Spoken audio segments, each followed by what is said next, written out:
Hello, everyone, and welcome back to Season 4 of the Spima Council podcast. I'm Jackson Prattley. I'm one of your co hosts as well as your producer this season. Joining me on the hosting side today, we have Madeline Grossi, our podcast admin and our co host today as well. Now I'll throw it over to Madeline to introduce our guest on the podcast today.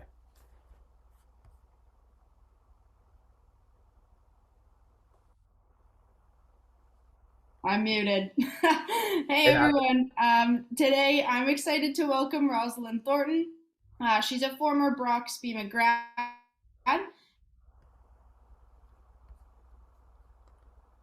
for the Toronto FC and the Toronto Argos. Previously working in marketing for the MLS and the Lank Football Group, Rosalind has definitely found her footing in the sport industry. Thornton has experience in many aspects of the soccer industry and is a critical part of the Toronto FC and Argo team off of the field. We welcome Rosalind today as our second guest of Roz. Thanks for joining us. Thank you for having me, Madeline and Jackson. I'm really excited to be here. We're glad Awesome. Well, and we'll just get right into it here. So, as a former Brock Spima grad, can you explain a little bit of your path after graduation and how you kind of got your foot into the sport industry? Yeah, definitely. So it actually started when I was in fourth year. Um, in fourth year, I decided to do the internship program, and I decided to do it as my last semester just because I thought, if something goes well, maybe this can turn into a potential future career. So I picked fourth or second semester as one of my courses and took it, and I applied to a few different jobs, which you do throughout your first semester. So whichever semester you're doing it in, you do it in the prior semester. I ended up applying to MLSE, specifically Toronto FC, in their academy, or excuse me, in their operations, their team operations side. And then, so I was fortunate enough to get an interview. Went in for the interview. I had a bit of prior experience being an intern with a smaller soccer academy the summer prior. So I think that definitely played to my advantage when I went in. And I was fortunate enough to get a role specifically, as I alluded to there, with the academy as the academy operations intern.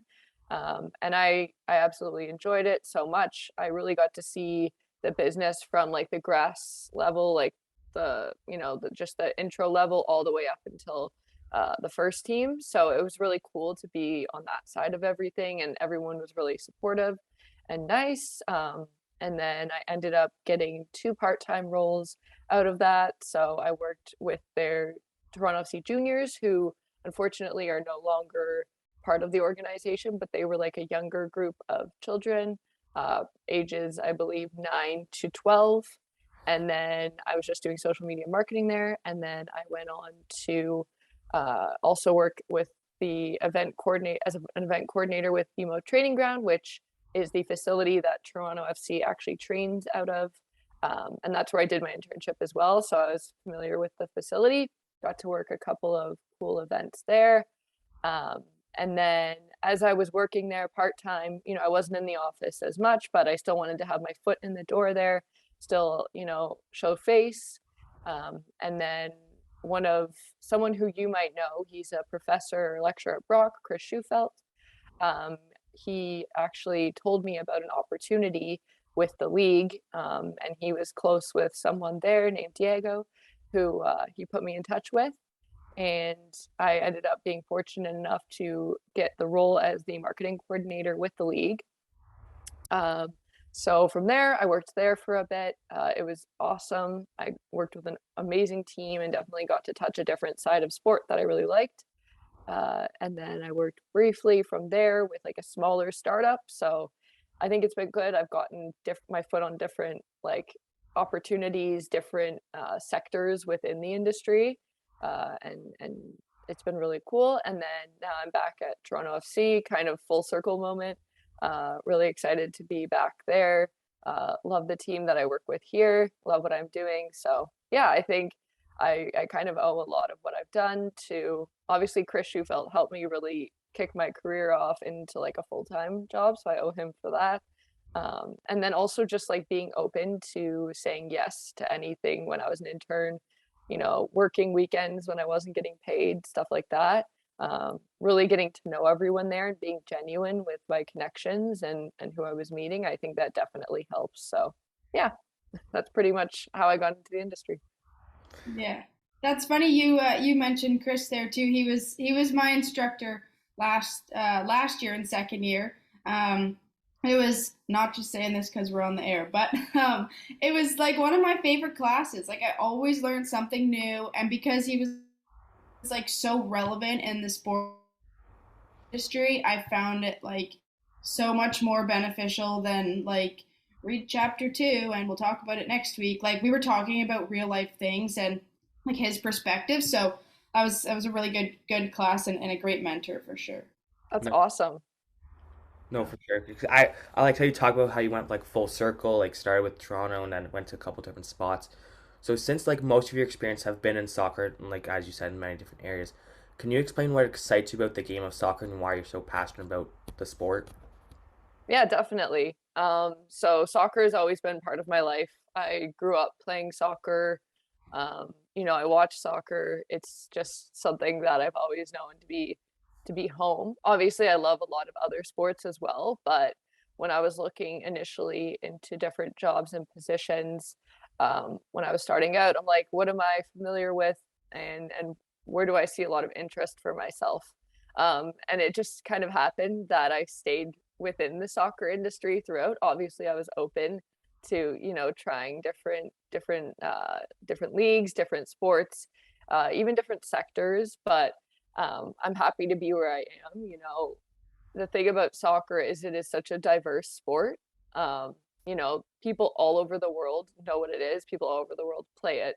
It means something different to each background, each country, everything like that. And that's reflected here. We have such a diverse fan base across Toronto FC, across the league, which is so nice because we get to appreciate all the different cultures, and we get to have different nights to represent them, which I love. I get to learn about different backgrounds. We had our Caribbean carnival night. We had we're going to be having our truth and reconciliation night, so you get to learn about different origins. We have our Croatian heritage night, which is very cool. Not only that, but it's a very accessible sport. So you can pick up a ball and go to any field, no matter what your socioeconomic status is. You can learn to play the sport. You can play with other people who maybe aren't the most affluent either, which is so nice because I think the pool of talent is just growing and getting bigger and bigger. And it definitely shows within Canada itself. Like we are growing the game here. We're having these teams, both men's and women's teams, who are successful, going to the World Cup, getting medals, and it just shows that our grassroots programs are paying off, our long-term development, which I really like to see. I like to see that the sport is also growing in North America, which is going to lead to the World Cup, which is going to be so exciting coming here in 2026. I think the momentum that's going to build around the sport, specifically here, is going to be so fun. I think it's going to reflect well, also within just our organization with Toronto FC, with Major League Soccer as well. So I think for me, it's just a matter of like watching, our like the sport develop in our country, and then just seeing how important and what the meaning is to everyone. I think it means something different to everybody, but it's still like such an exciting sport and such a dynamic sport too. And I think it brings people together, which is also really fun. Sometimes it can divide people, but that's with any sport and any team affiliation. But I really like how much it can bring people together. So yeah, it's a good sport to be in.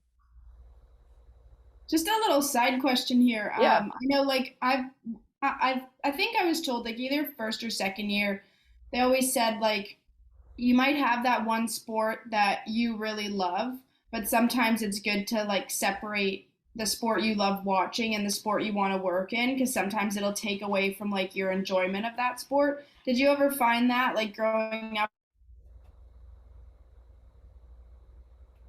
I think soccer? I Has it ever kind of like clashed your two having fun?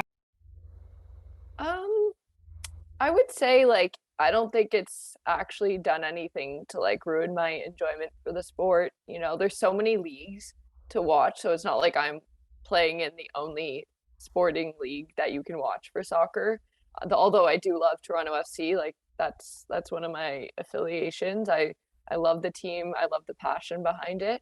And you know, being so close to the action, like I think I have a different love for it now. I have a different perspective and appreciation for what goes on. I think in a sense maybe it ruins a bit of like the magic for it. Like, oh, like I kind of know what happens and what's gonna happen, so it's not like I'm going to a game with all this crazy excitement, like a first time doe-eyed whatever. But I like kind of knowing what's going on all the time. And it is true. Like I could go into dressage or like ringette or something or that I've never touched and become maybe even more interested in that sport because I think once you're invested in it and you have a passion for whether it's the league, the club, the team that is on the field, I think it does bring more enjoyment. I mean, maybe talk to me in a couple of years and I'd be like, okay, I don't know how much more I want to watch, but I absolutely love it right now. So yeah, that's pretty much it. Yeah, that's good to hear. I just Yeah, I remember being told that, so you're a perfect example. So I wanted to ask. thank you. Yeah, maybe Um, some people it's different, but that's how it is for me for sure. yeah, for sure. So as we can see, you have a lot of experience in marketing and events and game presentation. So can you explain the importance of like these avenues in the industry and how they kind of tie together? Definitely. So I think each of them plays an important role in terms of marketing, specifically partnership marketing and like brand marketing for whatever the club, uh, whatever the property is. So obviously, brand marketing is very important because you're generating that awareness for whatever your brand property is, which is super, super important for trying to get new users or new fandom or whatever I'll use Toronto FC specifically as an example to explain this, but it's very important because you're trying to generate those new users, new fans who maybe aren't aware or have an affiliation with a different soccer club or a different team within Toronto, and you want to bring them forward to your team. And then partnership marketing is also super important because it's heavily revenue generating. Um, and you can build these long-term relationships which can be beneficial for both the brand and the property as well. So I think in terms of those avenues, they're heavily revenue generating. They're really good at building that general awareness for the property itself within the market, whether it's digital, out of house, social, anything like that. And then game presentation and events are that product. That's what people are, they're seeing all these advertisements, everything like that, these promotions. That's what they're coming to see, right? They want to obviously see the team on the field, but there's so many more elements that people go to a game for beyond just watching the game itself. They want to be entertained, they want to have music, you want to have maybe some other stuff that makes a child's day, whether it's them being on field or you give a fan a prize.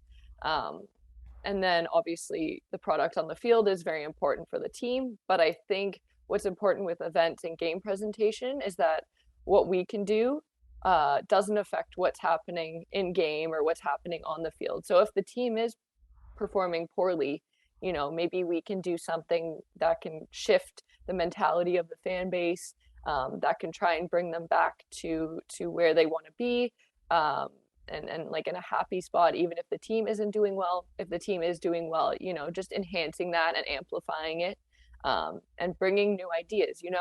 Technically, game presentation and my role is within the marketing department, because we do work a lot of times with our brand team.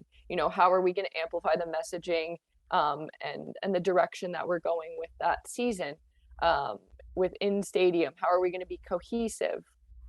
If there's any theme nights, how are we going to amplify what's being said that night? So we have to work hand in hand to make sure the messaging is consistent because, as much as it is awareness, you want that affiliation down the road and you want people to understand and recognize and repeat those messages and tell their friends and everything like that.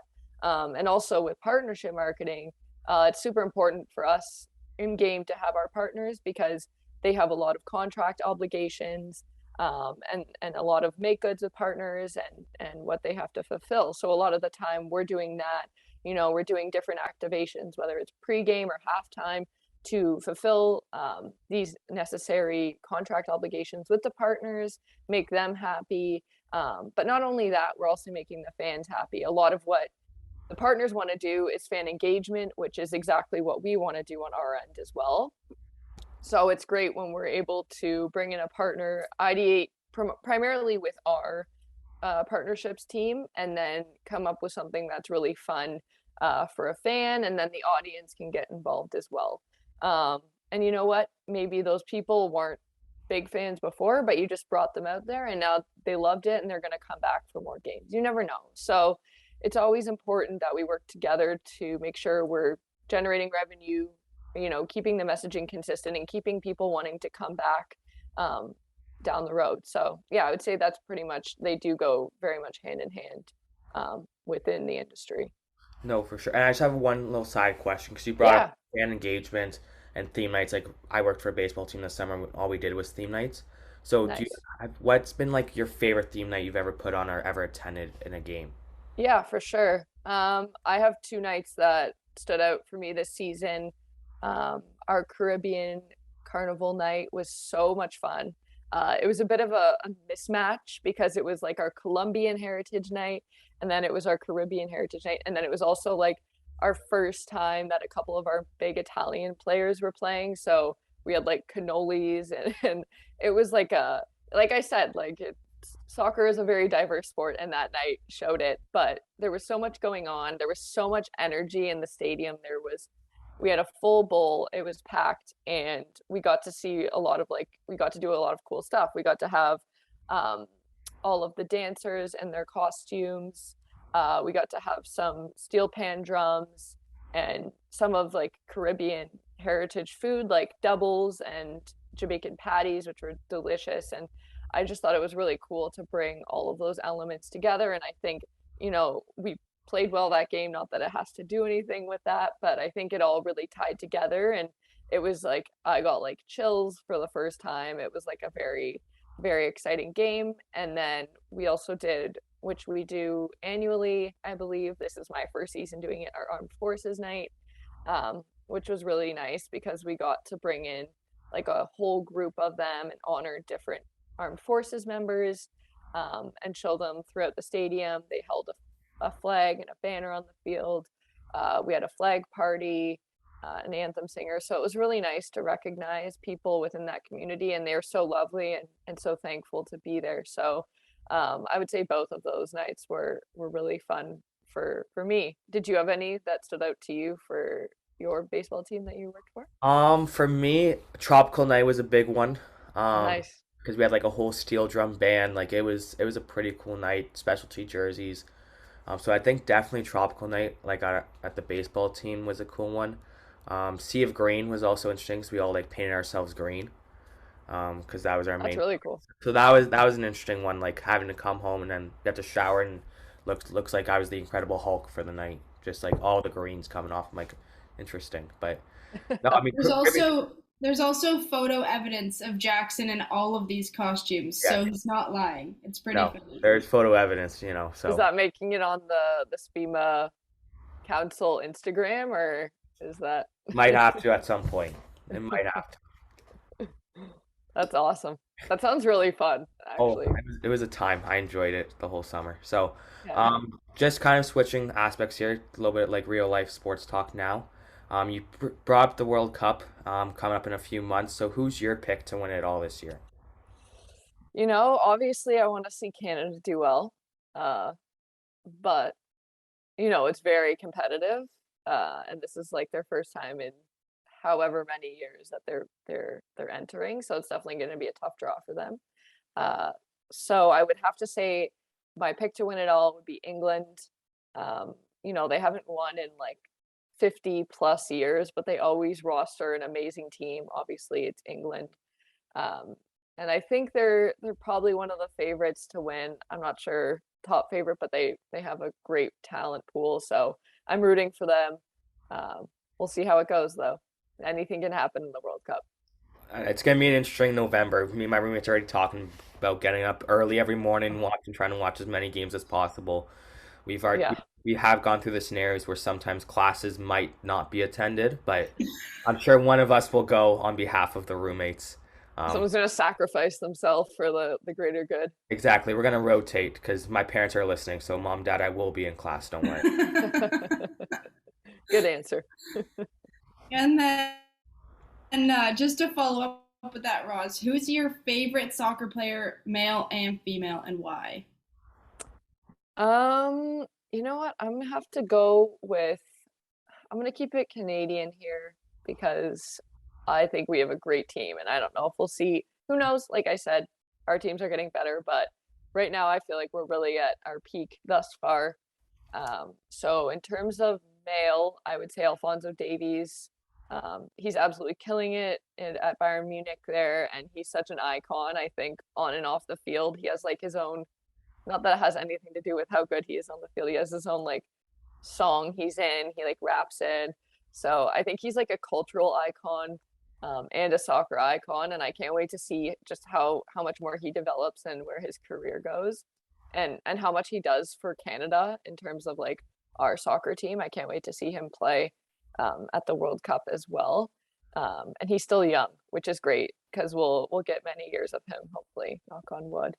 And then in terms of female, I have to go with a forever classic Canadian icon, Christine Sinclair. She's at a very opposite end of Alfonso Davies, where she's at the end of her career, I would say, but she's still absolutely crushing it out there. Like she gives her all every single game, and she's done so much for the sport on the female side, I would say. Like she has broken records, and I think she's inspired so many people, not only, young kids, but her teammates. These are people who grew up watching her play and now get to play with her. And I think she was such an inspiration to them and continues to lead them on the field. So yeah, I think they're both great players. So those are two of my favorites. Yeah, mine as a little girl playing, mine was always Christine Sinclair. Loved her, and we'd try to go to as many every time the Canadian women's team came to Toronto or Hamilton or however close we could get. My dad and my uncle were like all over tickets. But Oh, that's awesome. yeah, Yeah. and then to top it off here, we know you're with the Toronto FC. So who's your favorite? I know we love everybody. We're inclusive of all, but if you could pick one, who's your favorite TFC player? That's tough. I mean, I do like I do love everyone on the team. They're all awesome players, and they give their all every game. If I have to pick one that's just like a long-standing classic, it's got to be Jonathan Osorio. Like he's been on the team like since he was like a homegrown kid. He hasn't played for any other professional team. He has 300 caps with the team, 300 plus now, which is more than anyone Toronto FC has ever had. So I think it's really important for the club to have someone who's like that staple who goes out there, gives their all for the team, has been there through thick and thin, who continues to progress and just get better and better every single season, in my opinion. Like he is just the epitome of like what I hope a lot of, our homegrown talent can follow, because it is such a pivotal part of the player pathway within Major League Soccer, within any soccer league. So I hope our homegrown talent can continue to do what he does. Obviously, a lot of them move on and go to other clubs, but it's nice that he stayed with Toronto FC. So I hope he continues to stay with us. And then I hope he kills it at the World Cup as well, too. Yeah, that's awesome. I'd say those all the players you touched on are were probably in my top two. So that's Did cool. did you play growing up, Madeline? I don't know. Yeah, I played Yeah. soccer. I did like nothing like that competitive or that good, but I played house league for a little while, and then I played rep for a few years in high school. So it was Nice. fun. Well, I think my dad enjoyed it, not maybe more than I did. He was sometimes one of those crazy dads yelling on the sideline, but I was I was tough enough to tell. I'd be like, "Dad, be quiet. I can do it myself." So I would calm him down, and yeah, it was a lot of fun. Lots of good memories. Nice. Yeah. Yeah. That feels like me. My dad would he well, he was my coach for a bit, but he was always very like in it and like passionate about it. I'm like, okay, Yeah, I got and this, then don't worry. my dad he'll never let us live it down. He always brings it up. But 1 year in house league, like we were like 10, like didn't matter. But when they needed some extra help coaching, my dad never played a soccer game in his life. Was like, I'll volunteer to coach, and I was like, what is he signing up for? And that year, my team won like the house league championship, and he's like, it was me. I was the best coach out there, and I was like, yeah, you're the reason we won, Dad. Gotta let him have his moment. Yeah. Yeah. Good for him. Good for your Yeah. team too. That's hilarious. Well, I think that's it for everything. I'm all out of questions. I believe Maddie's all out of questions. So, again, a big thank you for coming on this week. We appreciate it. And I'm gonna give you the floor if you have any last thoughts. Oh, well, thank you for having me on. Any last thoughts? If you're in SPEEM, if you're in sport management, you picked a good program. Uh, it was some of my favorite years there. So to everyone who's left there, enjoy your time, soak it all up, and good luck when you get into the industry down the road. Whichever avenue you take, there's so many. So just use every opportunity you can. Thanks, Roz. Thank Thank you, guys. Take care.